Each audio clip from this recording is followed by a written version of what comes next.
Hello, How are you? I'm great. How are you? Good, thank you. You look nice. Thank you. So do you. Nice to see you. And me too. Um, Today we're gonna have our interview about important topic. It's Palestine. What's the history of the Palestine Israel conflict in your view? Well, I think it's quite simple that, up until 1948, there was a nation known as Palestine. It was a multi-ethnic state, and Palestinians and Jews and others lived happily together.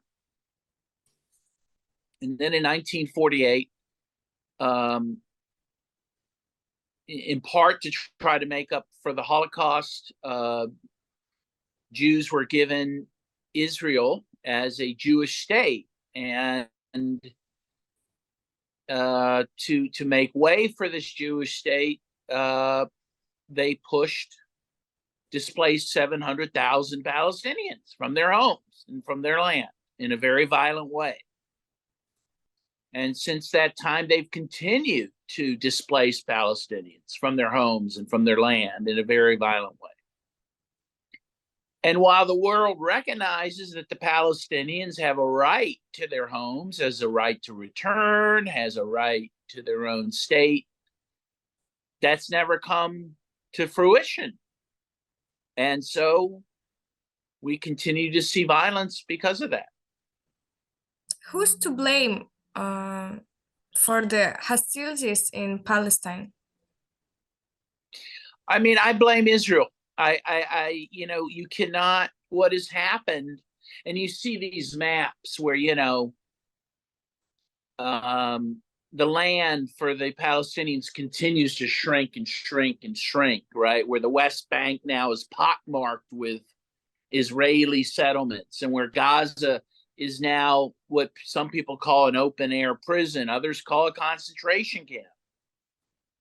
You can't put people in those conditions, particularly in Gaza, where, the United Nations said years ago it would be unlivable by 2020. Of course, it's now 2024. It is certainly unlivable now. You can't put people in that position, treat people like that, and expect them not to resist. So I firmly put the blame on Israel and also the United States for backing Israel unconditionally.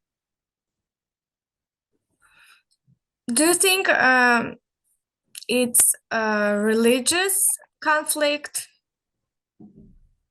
No, I don't. I don't see it as religious because, number one, there's many Jews who oppose Israel, oppose what Israel's doing. There are some Jews who think Zionism is anti-Jewish. But also, we have to remember the Palestinians themselves are not just Muslim, they're also Christian, and they're also Jews. There's Palestinian Jews. This is not a religious issue. This is an issue about one people taking another people's land. In your opinion, does the world war three may start because of this conflict? Yes. I mean, that seems to be a real possibility because, Iran is already threatening to get involved. Russia has threatened to get involved. I saw Putin say if U.S. ships fire upon Gaza, that Russia would fire upon those ships. So yeah, obviously we are getting very close to a World War III. I thought it was going to start in Ukraine, but now I think it may start in the Middle East. Can this conflict be solved?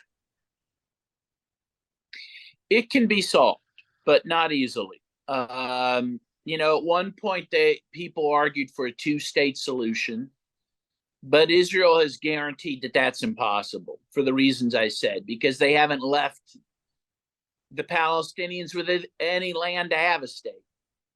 So I think most people, at least most people that I agree with, think that the only solution now is a one-state solution that's multi-ethnic, multi-religious, a truly democratic one state where each person, regardless of race or ethnicity or gender or religion, gets one vote.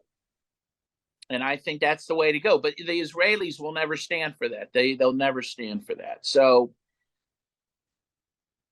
I see a protracted struggle. I mean, there is a solution, but again, I don't see it as a solution that will be realized anytime soon. So, in your opinion, there's no way to solve the conflict by negotiating process? Not to settle the overall conflict. I mean, certainly to settle this particular war that's happening at this moment. Yes, I think negotiations could be had to end that, and I support that.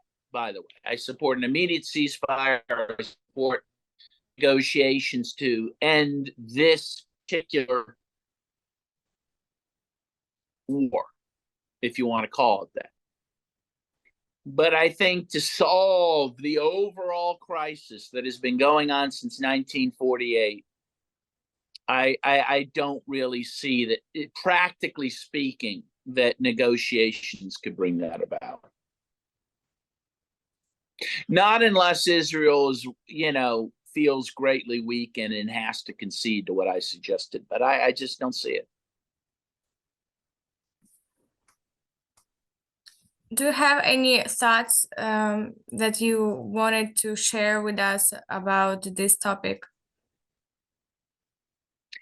I mean, just that, first of all, I didn't always think the way I do about Israel-Palestine. I mean, I grew up really, being told Israel was this really, moral country. It had the most moral military in the world, and that they were the good guys. And it took me a while, and part of it was meeting Palestinians to realize it's not true. Israel's not the good guy. And the Palestinians are their cause is just and righteous, and I support it. And I do take sides. I'm not one to ever feel, I don't think taking the kind of center neutral position makes any sense to me. It never has in many ways. I support Palestinian liberation. That's what I support. Can you tell us about the, I think I saw photos where you are taking part in rally? Yes. Yeah, every chance I get, I protest against the U.S., continued support for Israel, against the U.S.'s opposition to Security Council resolutions that are calling for a ceasefire, calling for civilians to be protected. I mean, I just feel very devastated by what's happening in Gaza, and I'm going to protest as much as I can until this is over. I'm just so sickened by it. I can't do nothing. It's the only thing that makes me feel at all sane is protesting. That's really great that you're caring, and it's important. And I understand your feelings about the situation. I think whole entire world, most of people who have humanity are worried about the situation, and it's being so critical. If I said it right, yeah. That's all of my questions. Thank you for your answers. It's my pleasure. It's always nice to talk to you.